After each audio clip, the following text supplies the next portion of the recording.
Nanti selama tinggal di Amerika Serikat, kita akan tinggal bersama host family atau keluarga angkat. Daftar siswa yang mendaftar itu apakah ada minimal atau maksimalnya atau gimana sejauh ini dari 11 tahun berjalan ini? Menariknya program KLS yang di administrated sama American Field Services ini atau AFS itu semuanya digerakkan atau dimobilisasi oleh relawan. Kemudian di sana juga mungkin bisa dibilang kayak langitnya kelihatan kayak lebih biru gitu loh.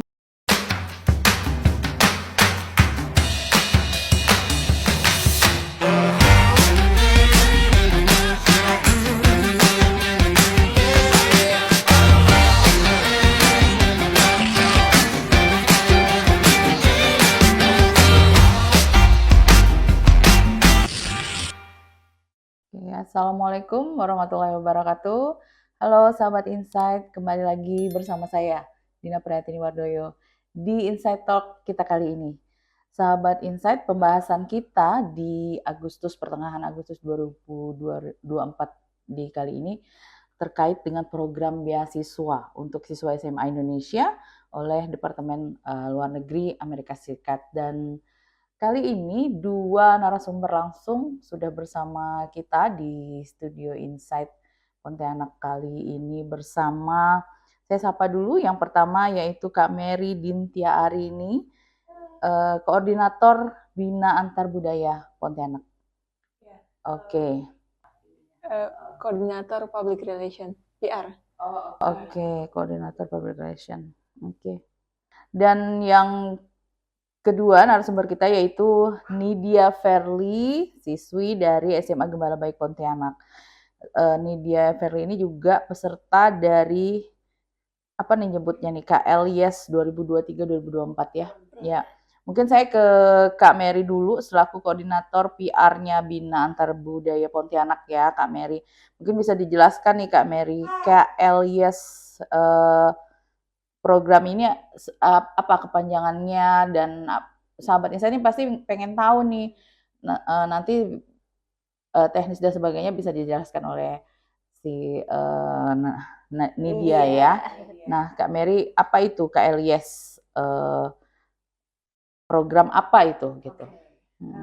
KLS itu singkatannya dari Kennedy Lugar Youth Exchange Program. Jadi YES itu Youth Exchange Program, program pertukaran pemuda.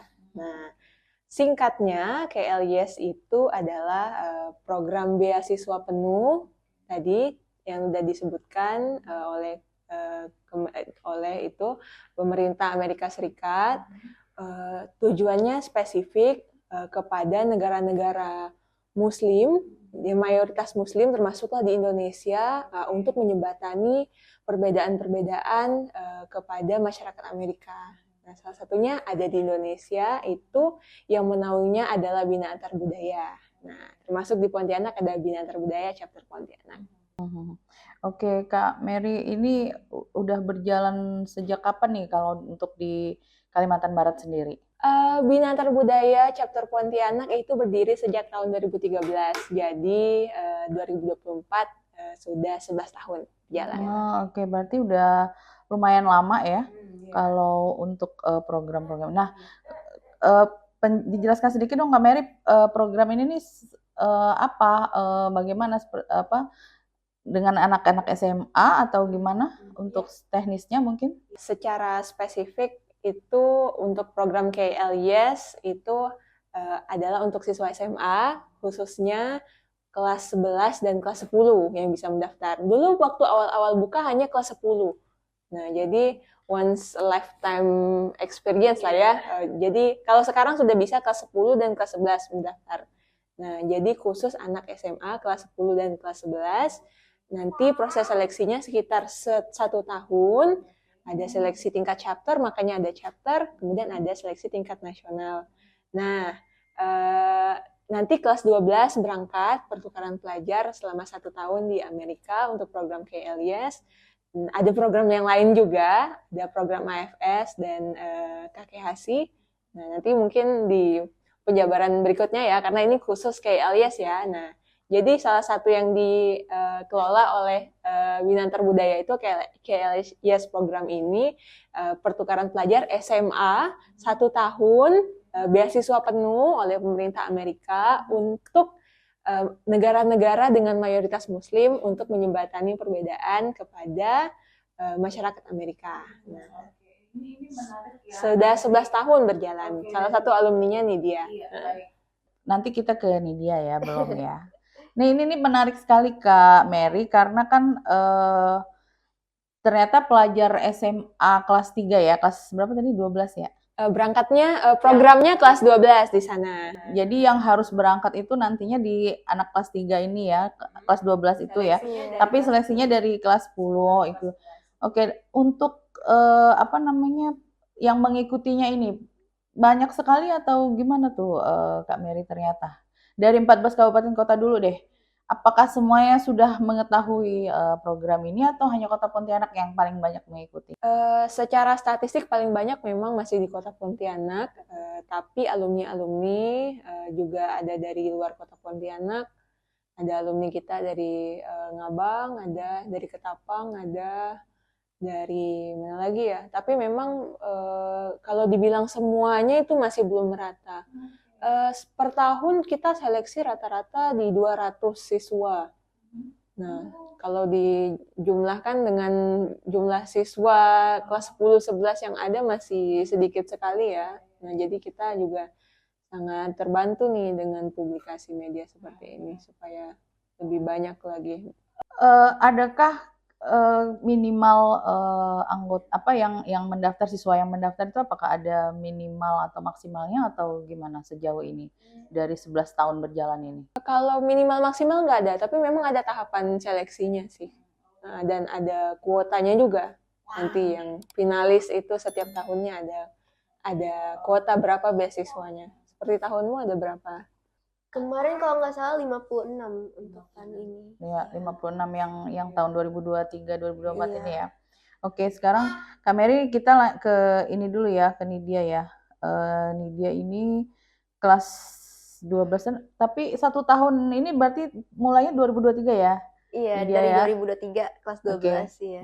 Sahabat Insight tuh harus tahu nih Nidia gimana tuh pengalamannya. Kita mulai dari ininya dulu mungkin apa seleksinya ya Kak Mary ya. Seleksi dulu tuh gimana? Tadi kan udah sedikit cerita nih, mungkin cerita lagi sama sahabat Insight. Pada pengen tahu nih, apalagi siswa SMA se-Kalimantan Barat harus melihat bagaimana caranya Nidia agar bisa mengikuti ini. Gimana tuh Nidia? Oke, jadi seperti yang tadi Kak Mary udah mention, proses seleksinya tuh panjang banget. Ada dari tahap seleksi online, habis itu ada seleksi chapter, lalu lanjut ke seleksi nasional, habis itu nanti setelah seleksi nasional akan ada istilahnya kayak seleksi internasional, sebenarnya bukan seleksi sih, kita berkasnya cuman di review sama pihak dari American Council-nya. Nah, jadi untuk proses seleksi berkas itu online ya Kak ya. Jadi kita nanti langsung isi form yang ada dari websitenya Bina Antar Budaya. Itu seputar ini aja sih formnya, kayak data diri kita, sekolah, pendidikan, organisasi, pengalaman. Terus ada juga disuruh bikin esai, terus jawab-jawabin pertanyaan gitu. Nah, habis itu nanti lanjut ke seleksi. Nah, dari seleksi itu kalau misalnya kita masuk, nanti akan dipanggil untuk interview di seleksi chapter. Di seleksi chapter itu ada interview 2 kali, kemudian ada juga namanya dinamika kelompok. Nah, habis itu kalau misalnya terpilih di chapter, akan diberangkatkan ke nasional, ke Jakarta, dan seleksi lagi tuh di Jakarta. Nah, seleksi di Jakarta juga prosesnya panjang dan banyak banget tahapan kegiatannya, itu benar-benar padat banget untuk seleksi nasional. Nah, setelah itu kalau keterima baru deh kita berkasnya akan dikirim ke pihak American Council untuk direview sama mereka. Kalau pengalaman Nidia pada saat itu sulit nggak? Terus berapa lama dari proses-proses yang tadi disebutin? Iya, kalau dibilang sulit sih sulit ya, dan panjang banget prosesnya, dan agak bisa dibilang banyak hal yang harus dipersiapkan. Dan apalagi kita pertama esai sih yang perlu, karena dari awal juga kita udah diminta untuk bikin esai. Kemudian juga nanti kalau sudah sampai di tahap diterimanya kita banyak banget dokumen-dokumen medical yang harus kita harus ngelakuin medical examination ya Kak ya, untuk memastikan kalau kita tuh memang sehat fisik dan siap gitu untuk diberangkatkan ke sana. Dan prosesnya panjang, tadi Kak Mary juga udah mention setahun, prosesnya benar-benar setahun. Jadi saya daftar itu waktu saya kelas 11 dan itu pengumuman diterimanya pas udah akhir kelas 11 gitu Kak. Iya.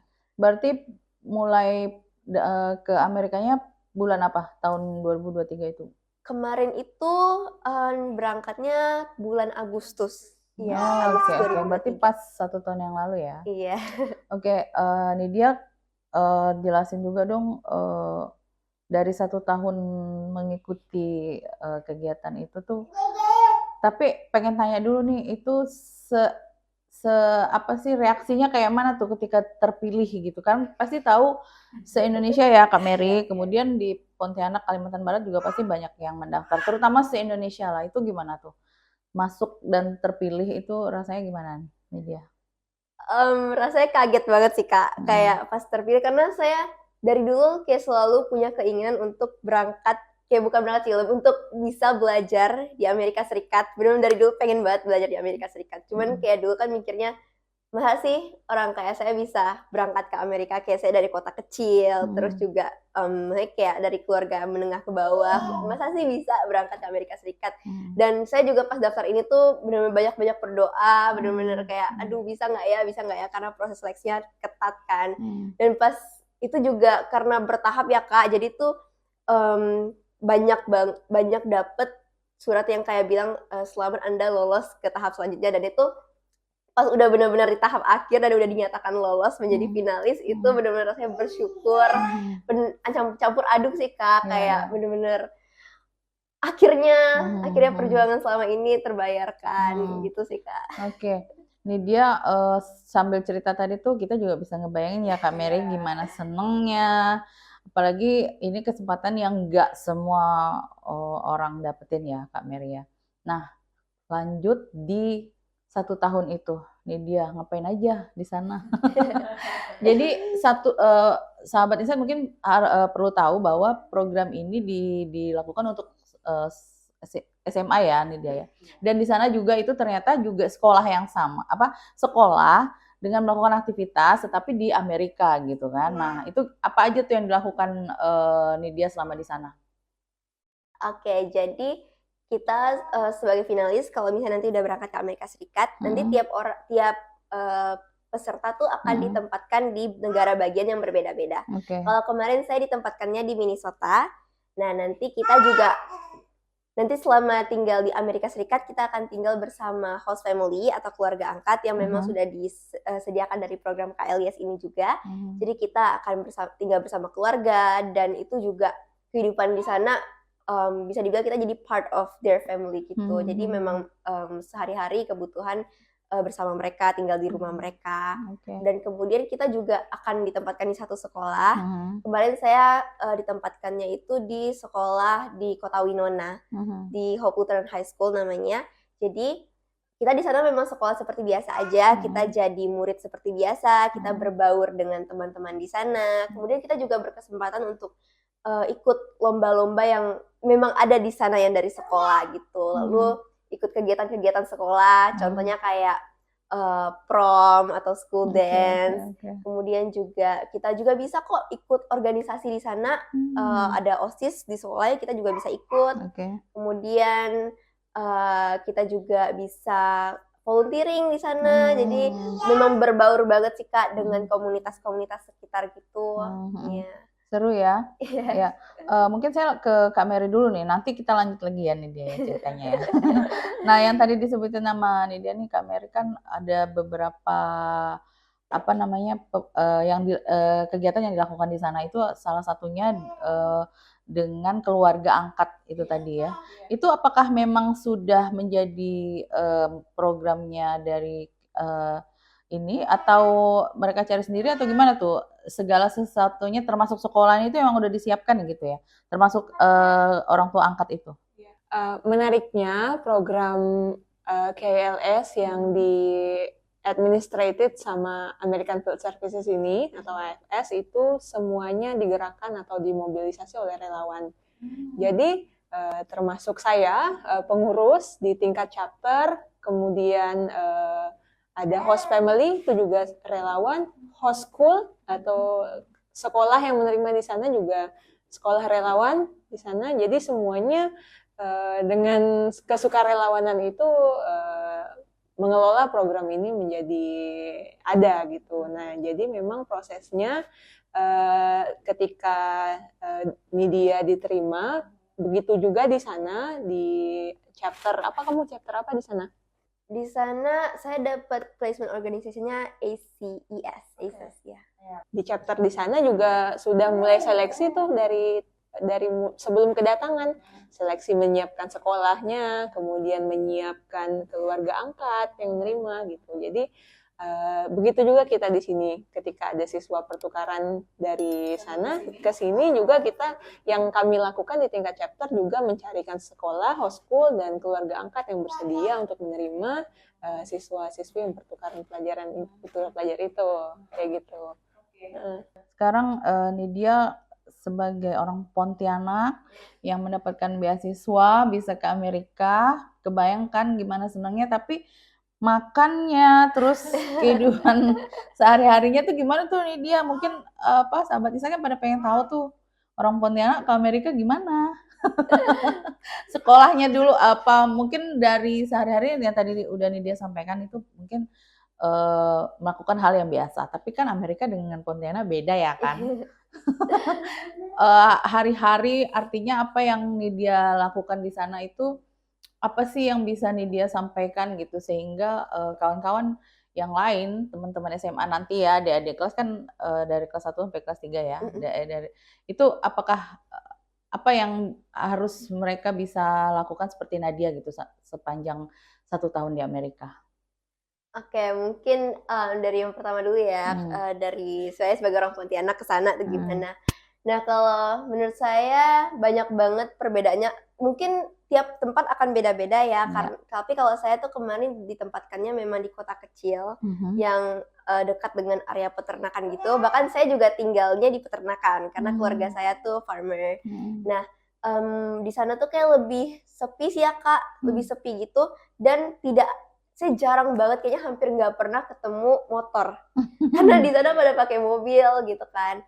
Nah, kemudian di sana juga mungkin bisa dibilang kayak langitnya kelihatan kayak lebih biru gitu loh. Dan memang alam di sana masih terjaga banget, kayak danaunya, pohon-pohonnya kayak masih hijau gitu. Kemudian untuk ke sekolah, transportasi ke sekolah, kalau di Pontianak mungkin kita udah jarang ya lihat sekolah yang memang ada bis antar jemput anaknya jemput dari rumah terus ke sekolah tuh kayak hampir udah jarang lah kita ketemu. Nah, kalau di sana tuh bis sekolah tuh hal yang biasa. Jadi saya di pagi-pagi itu di drop di kayak perhentian busnya yang memang deket rumah. Nah, habis itu nanti busnya akan nganter ke sekolah. Oke. Gitu. Itu kalau untuk sekolah. Terus kalau untuk makanannya gimana Nidia? Di Pontianak sama di sana kan beda ya kan? Orang tua angkatnya apa yang biasa dimasak atau yang ada nggak yang membuat Nidia kok kayak gini ya? Apakah itu memang sudah dipersiapkan sebelum Nidia? Kan ketika udah tahu kita bahwa kita akan berangkat ke sana pasti persiapannya udah ada nih, tapi kan ada beberapa hal-hal yang mungkin di luar prediksi kita ya kan? Ceritain dong. Kalau untuk makanan, karena keluarga saya tuh suka banget masak. Jadi memang mama saya sering masak. Jadi kita jarang makan di luar. Dan karena kita tinggal di peternakan, kita tuh punya daging sendiri gitu Kak. Jadi memang sering makan daging sapi gitu-gitu. Atau enggak biasa host sibling saya tuh suka banget makan pizza. Yang emang udah di stok banyak banget di rumah. Dan kalau makanan ya jujur kadang saya suka homesick gitu sih Kak. Kayak aduh kangen pisang goreng Pontianak gitu, kangen nasi Padang gitu-gitu. Cuman memang kemarin kebetulan karena saya udah tahu makanannya pasti bakal beda nih ya. Saya dari Indonesia itu saya bawa banyak Indomie. Oke. Iya. Mie. Dan ya saya bawa banyak mie instan. Kemudian memang dikasih buat teman-teman di sana dan keluarga di sana coba juga. Oh, oke. Kemudian saya juga bawa bumbu-bumbu nasi goreng. Hmm. Jadi di sana saya sempat masak nasi goreng dan kasihin ke teman-teman saya coba juga. Mereka suka? Iya. Suka banget. Emang iya. dia bisa masak ya?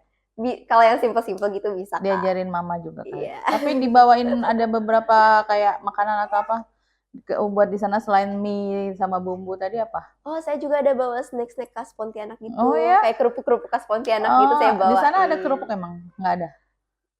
Ada sih, tapi kayak jarang gitu, Kak. Beda sama kerupuk kayak Yang kerupuk biasa. jajanan kita gitu. Iya. Iya. Oke. Paling keripik-keripik gitu lah. Oke, Nidia tadi kan kita sedikit cerita terkait dengan budaya dan orang-orang yang di sana ya, yang tidak sesuai dengan yang kita ketahui gitu. Apa tuh? Mungkin bisa Nidia ceritain juga tuh sama sahabat Insight, kayak gimana tuh ternyata orang Amerika ya kan? Iya. Nah, ini fun fact, menurut saya semenjak saya ke Amerika, pulang dari Amerika, saya tuh kayak sadar ternyata banyak banget stereotip orang Amerika yang ada di pikiran orang-orang Indonesia tuh banyak banget yang salah kalau menurut saya. Contohnya mungkin kita di Indonesia saya sering dengar orang Amerika tuh kayak individualis, terus sombong atau gimana. Tapi ternyata pas saya sampai sana orang-orangnya tuh baik banget, Kak. Mereka bener-bener yang sangat involved dengan community mereka. Mereka sering banget bantu komunitas mereka sering banget volunteering, mereka sering banget community service. Terus kayak menurut saya itu sih hal yang menurut saya, oh ternyata Amerika tuh nggak seperti yang orang-orang bilang gitu. Banyak banget orang baik di sana. Kemudian untuk perbedaan culture mungkin ini mungkin tergantung orang ya, Kak. Tapi seperti yang tadi saya bilang, di sana orangnya benar-benar bantu banget. Kalau kita di Pontianak mungkin ada sih, kita sering kayak bantu-bantu juga, cuma mungkin jarang ya ada kayak kegiatan volunteering dalam skala besar gitu untuk di Pontianak. Tapi mungkin saya nggak tahu, saya juga saya bisa salah, cuman berdasarkan pengalaman saya setelah ke sana yang bikin saya kaget adalah orang-orangnya benar-benar se-involve itu ya dengan komunitas mereka gitu sih, Kak. Kepeduliannya ternyata ya sama dengan di Indonesia, malah lebih dari perdugaan kita ya selama ini ya. Oke, Nidia mungkin itu kali kalau untuk sekolahan tuh gimana? Teman-teman di sekolah di sana seperti apa? Kalau untuk teman-teman sekolah di sana, mungkin ini ada sisi yang nggak enaknya juga kali ya. Saya di sana pas awal-awal masuk memang agak susah cari teman. Sebenarnya bukan karena orang-orangnya jahat atau sombong gimana sih, Kak. Cuma mereka memang udah punya circle mereka masing-masing dan mereka tuh berdasarkan observasi saya, mereka tuh tidak membuat effort lebih untuk ngajak orang baru gitu. Jadi di sana memang harus kita yang proaktif untuk kenalan, proaktif untuk kayak menginvite diri sendiri ke pergaulan mereka gitu. Tapi sebenarnya setelah kita proaktif buat mengenalkan diri kita sendiri, mereka baik kok, Kak. Mereka terbuka. Tapi sebenarnya ada juga beberapa teman-teman saya yang memang orangnya baik banget. Mereka yang ngeliat saya sendiri kadang suka, ayolah join, kayak gitu. Saya ditarik gitu, ayo kita join makan bareng gitu. Jadi memang siswa yang mengikuti kegiatan ini, program ini harusnya memang nggak bisa introvert ya? Mungkin bukan nggak bisa introvert sih, Kak. Mungkin lebih ke harus proaktif gitu. Terhadap lingkungan, terutama di sekolah ya? Oke. Nah, Kak Mary ini yang seperti diceritain dia ini tadi kan menarik ya. Karena mereka juga harus dengan lingkungan, apakah itu menjadi salah satu syarat, kan nggak mungkin mereka yang tidak bisa bergaul, kemudian mungkin banyak sekali yang pintar, tetapi kalau untuk bersosialisasi tidak semua siswa bisa ya kan? Apakah itu menjadi salah satu syarat atau gimana dari KLIS ini? Untuk tahapan seleksinya, kami di tingkat chapter itu ada seleksi esai berkas, kemudian ada esai, lalu interview, kepribadian, dan bahasa Inggris. Nah, mungkin masuknya ke situ ya. Kepribadian kita harus kenal adik ini, motivasinya apa, kita harus tahu. Kemudian yang pasti kita mencari siswa yang bisa survive ya di program ini. Itu kata kunci pertamanya dulu tuh. Dia bisa survive nggak di program ini kira-kira, dari sisi kepercayaan dirinya, mungkin cara berkomunikasi, motivasi, dan lain-lain. Nah, tapi misi utama program ini selain kita menjembatani perbedaan kepada dari negara mayoritas Muslim kepada Amerika, tujuan utama kita adalah di Bina Antar Budaya itu untuk menciptakan pemimpin masa depan. Kita lihat ini anak ada bakat-bakat future leader-nya nggak sih gitu. Harapan kita adik-adik yang sudah pertukaran pelajar ini bisa kembali, bisa jadi pemimpin masa depan yang toleran, yang dengan pengalamannya di pertukaran pelajar itu yang luar biasa, dia bisa jadi pemimpin yang luar biasa juga ke depannya. Harapannya seperti itu. Oke, nih dia seperti yang tadi disampaikan oleh Kak Mary kan, setelah ke sana gitu, menyelesaikan 1 tahun pelajaran di Amerika. Setelah itu apa tugas yang harus dilakukan oleh Nidia, khususnya di Indonesia dan di Kalimantan Barat tentunya? Kalau untuk tugas mungkin lebih ke kayak bagaimana kita bisa kontribusi balik sih Kak untuk komunitas sekitar kita. Jadi contohnya saya sebagai fresh alumni itu ada project juga untuk kita bikin project yang memang tujuannya itu untuk memberikan kembali ke masyarakat. Nah itu mungkin salah satunya. Iya sih Kak. Oke. Kalau untuk alumninya sendiri Kak Mary, sudah berapa sih dari Kalimantan Barat nih, dari 2013 ya? Iya. Udah berapa tuh? Kalau dari Kalimantan Barat, mungkin karena kebanyakan Pontianak kali ya, ada nggak yang dari 14 kabupaten lain? Ada. Oh, ada ya? Detailnya jumlahnya saya kurang tahu, tapi mungkin sekitar sudah ada 40-an. Setahun bisa ada 3, ada 2, Yang 1. dari Kalbar ya? Yang dari Kalbar ya. Pernah ada juga 4 per tahun itu. Ada dari Ngabang, ada juga dari Kapuas Hulu juga ada. Nah, di Ketapang juga sudah ada. Ngabang ada 2 alumni kita 2 tahun berturut-turut. Oke, Nidia nih, kita balik ke Nidia lagi, sahabat Insight kan anak-anak SMA yang juga pengen kayak Nidia tuh, kira-kira apa sih yang selain tadi yang Nidia sampaikan itu ya, persiapan dan sebagainya, kayaknya yang harus dan yang paling penting untuk biar teman-teman lainnya bisa, adik-adik lainnya nanti bisa ikut programnya Nidia tuh, kasih tips dong, apa yang harus mereka lakukan yang paling utama. Kayak bahasa Inggris tuh kan kayaknya harus utama ya kan. Kalau kita jago apapun, kalau bahasa Inggrisnya nggak bisa, itu kan mungkin Nidia bisa sampein langsung nih ke kawan-kawan sahabat Insight. Kalau menurut saya yang paling pertama, yang paling penting itu adalah dari diri sendiri dulu. Oke. Dari diri sendiri dulu kita harus tahu tujuan kita tuh apa. Tujuan kita mendaftar program ini tuh apa. Kita harus punya semangat untuk kayak mau berdampak bagi orang-orang sekitar. Especially kalau kita keterima di program ini kan kita juga perlu bukan hanya memberikan dampak untuk kita sendiri kan, tapi juga memberikan dampak bagi orang-orang sekitar kita yang terlibat. Nah, jadi menurut saya itu pertama motivasi diri dan perlu tahu tujuan kita tuh apa. Yang kedua mungkin lebih ke persiapan teknis untuk teman-teman yang mau daftar, mungkin boleh mulai ikut-ikut organisasi-organisasi. Contoh paling sederhananya mungkin kayak organisasi di sekolah.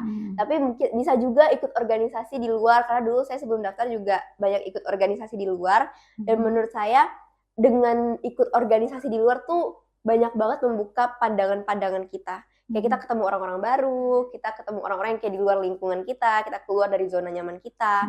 Nah, dengan pengalaman seperti itu menurut saya bisa jadi pegangan atau bekal untuk kita mendaftar program KLIS ini. Karena memang kita tuh ketemu banyak orang, kita tuh pikiran kita kayak kita melihat lebih banyak jendela gitu loh Kak. Jadi itu kedua. Terus apalagi ya, mungkin persiapan tadi ya bahasa Inggris, tapi sebenarnya bahasa Inggrisnya yang penting tuh bisa ngomong aja, bisa bicara dan paham apa yang mereka sampaikan ya. Dan kita juga mereka paham juga apa yang kita sampaikan. Iya benar. Terus mungkin itu aja sih Kak. Kita perlu punya semangat untuk kontribusi kalau kata saya. Iya. Oke. Nah, Kak Mary, dari program-program ini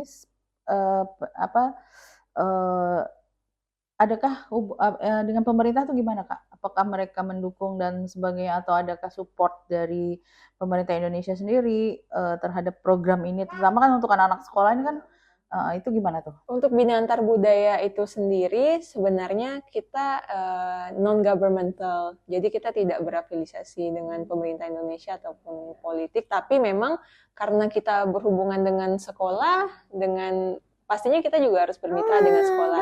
Untuk Kalimantan Barat sendiri di Pontianak kita sudah sering dan rutin untuk audiensi dan bekerja sama dengan Dinas Pendidikan Provinsi Kalimantan Barat. Jadi dari tingkat dinas provinsi sudah tahu program ini dan sangat mendukung. Terakhir kami lakukan sosialisasi bersama kepala sekolah di seluruh kota Pontianak di aula dinas pendidikan. Nah, jadi memang sambutannya sangat baik, semua berharap program ini dapat lebih banyak dampaknya lagi ke depannya, dan banyak juga karena kita kan di Pontianak ini tidak cuma mengirim ya Kak, tapi kita juga menerima nih. Sekarang kita ada 2 siswa, satu dari Italia untuk program AFS ya, bukan KLS, satu dari Italia, satu dari Jepang. Nah, jadi satu sekolahnya di SMA 3 Pontianak, satunya sekolahnya di SMA 8. Nah, jadi lumayan masif untuk kegiatan. Itu sudah berapa kali dalam maksudnya udah berapa tahun berjalan? Iya, untuk sending itu dari 2013, untuk hosting yang kita menerima itu mulai 2018. Jadi sudah 5 tahun terakhir. Dan itu juga sama, di sini ada orang tua angkat dan sebagainya. Sama. Oke. Ya, Kak Mary dan Nidia, ini kita udah di sesi akhir. Nanti kita lanjut lagi ya di sesi-sesi selanjutnya ya kan. Apalagi teman-teman SMA nih dan para orang tua harusnya udah mulai persiapan ya, yang tadi disampaikan oleh Nidia. Di akhir statement ini mungkin Nidia ada yang mau disampaikan nih ke kawan-kawan seluruh teman-teman SMA yang ada di Kalimantan Barat. Kalau dari saya mungkin akan bilang jangan takut untuk mencoba, jangan kepikiran kemana-mana dulu, karena banyak Kak anak-anak yang kayak nggak mau daftar karena takut duluan, kayak insecure duluan. Karena dulu saya juga kayak mikir sih, emangnya bisa ya saya masuk gitu. Tapi kalau kata saya mah coba aja dulu, tidak ada salahnya dicoba. Kayak siapa sih yang kepikiran kalau saya bakal bisa lolos di program ini dan berangkat ke Amerika Serikat. Jadi menurut saya coba aja dulu, dan kalau memang teman-teman mau daftar bisa banget langsung persiapan diri, dan mungkin sekarang lagi dibuka pendaftaran ya Kak? Iya. Ya, silakan kalau Kak Mary mau menyampaikan ada yang apakah ini menarik sebenarnya seperti apa, terus akan di mana bisa mereka mendaftar, itu gimana tuh Kak Mary, silakan. Oke, jadi pas banget ini kita lagi pembukaan pendaftaran untuk program pertukaran pelajar khusus SMA untuk adik-adik yang sedang bersekolah kelas 10 dan 11. Kami mengajak adik-adik untuk ikut serta di pendaftaran Bina Antar Budaya melalui program ada KLS, AFS, dan KKHSI. Khusus KLS yang tadi udah dijelasin oleh Nidia, alumninya, itu full beasiswa penuh selama 1 tahun. Jadi bisa sekolah, bisa mendapatkan pengalaman punya keluarga di Amerika, dan bisa berkegiatan di Amerika. Itu pastinya adalah pengalaman yang luar biasa yang bisa didapatkan di SMA ini. Nah, kebetulan kita sudah pembukaannya sudah dari tanggal 5 Agustus sampai dengan 8 September. 8 September, ya. Jadi masih ada waktu, silakan mendaftar. Kantor juga terbuka untuk adik-adik yang mau bertanya-tanya. Bisa juga langsung hubungi kontak person yang ada di sosial media kita. Nah, atau cek di sosial medianya deh Kak, Bina Antar Budaya. Sosial medianya tuh? Nasionalnya Bina Antar Budaya. Nah, kalau Pontianak namanya Binabud Pontianak.